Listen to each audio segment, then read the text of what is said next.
He woke up before the sun did. No alarm, no coffee, no phone, just cold air and the sound of something moving outside. This is your ancestor. And today we follow him through every ritual of his ancient day. His name, if he had one at all, was probably just a sound. A grunt, a click, a noise that meant something only to his tribe. We are talking about roughly 300,000 years ago, the Middle Stone Age, when Homo sapiens was still figuring out what it meant to be human. And the first thing he did every single morning, before anything else, was check if he was still alive. That sounds like a joke. It is not. Every morning he woke up was a morning something could have killed him in the night. Predators, cold, infection, another tribe. Survival was not a metaphor. It was the entire schedule. So, let us walk through his day, hour by hour, ritual by ritual. The first act of the morning was fire. Always fire. Fire was not decoration. Fire was survival incarnate. He would tend the embers from the night before with the same care a modern person gives to their morning routine. If the fire died overnight, relighting it could take 30 minutes or more. That was 30 minutes of cold, of vulnerability, of wasted energy. Archaeologists have found hearths, ancient fire pits, that show continuous use for thousands of years. The same fire, kept alive, passed on. Think about that. A fire your great-great-great-grandmother started, still burning when you were born. Once the fire was alive, the tribe began to move.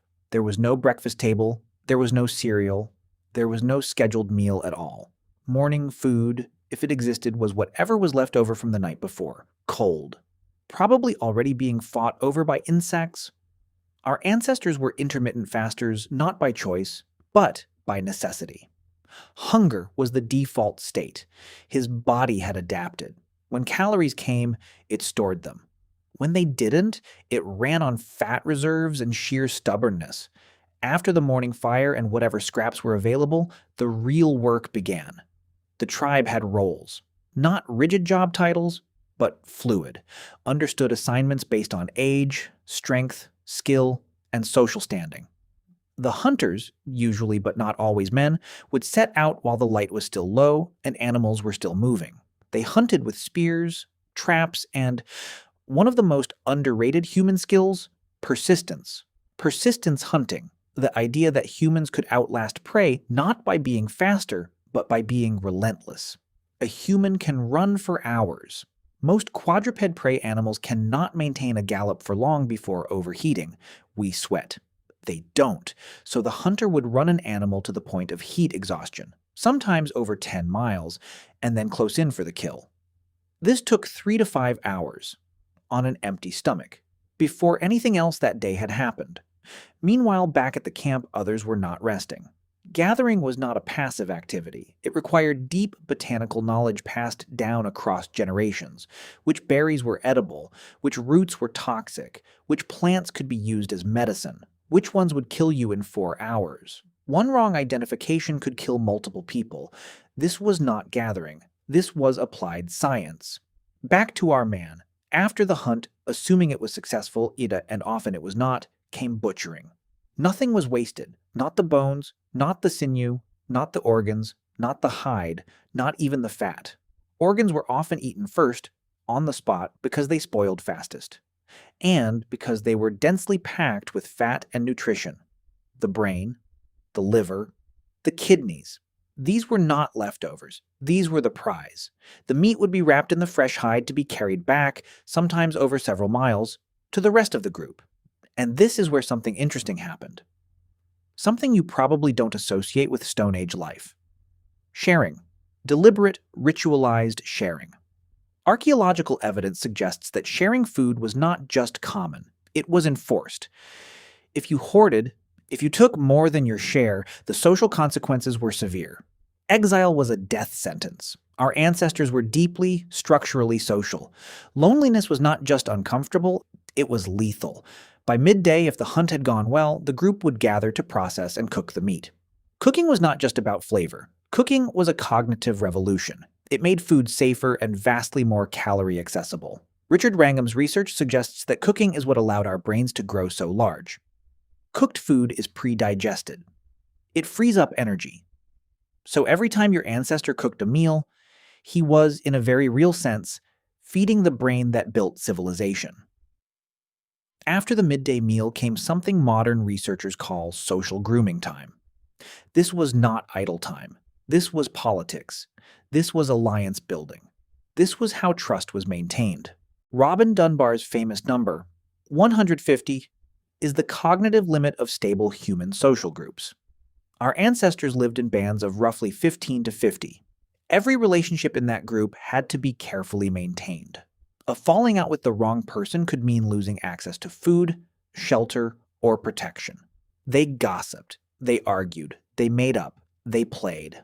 Social bonding looked remarkably like what you'd see at any family gathering today. In the afternoon, the work shifted to tool making, and this was an art form. Knapping, the shaping of stone tools, required years of practice. The pressure, the angle, the force, each strike was calculated. A single-hand axe might take an hour to make. A finely worked point could take an entire afternoon. And these tools were carried, repaired, and used for months, even years. They were not disposable. They were possessions.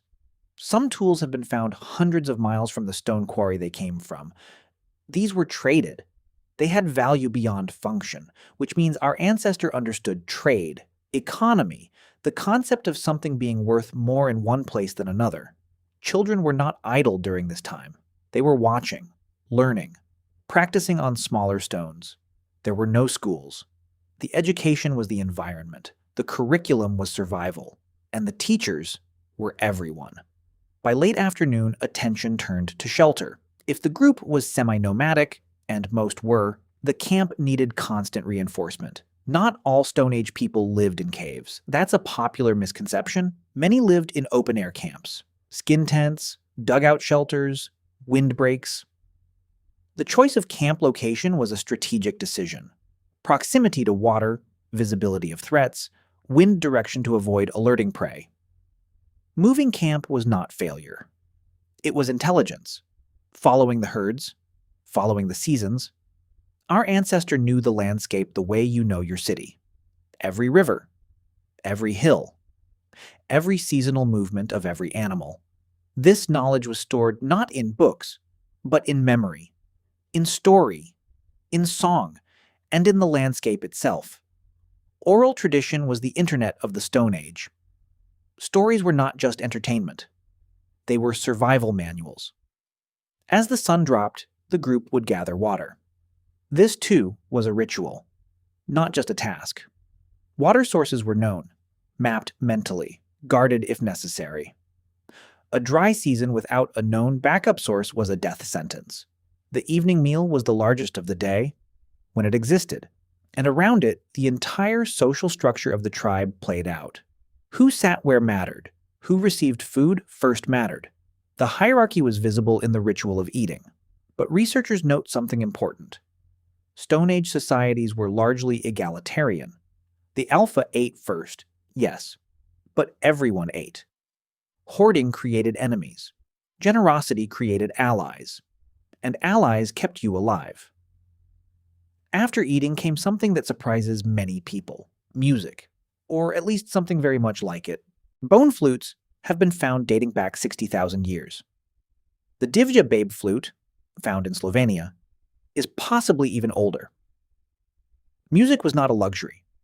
It was social cohesion, made audible. It synchronized emotion. It built group identity.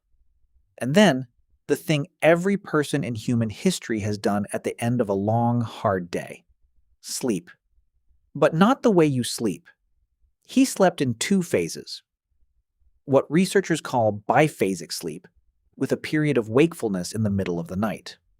During that middle waking, usually an hour or two, he might tend to the fire, check for danger, or simply think, or talk quietly with others who were also awake.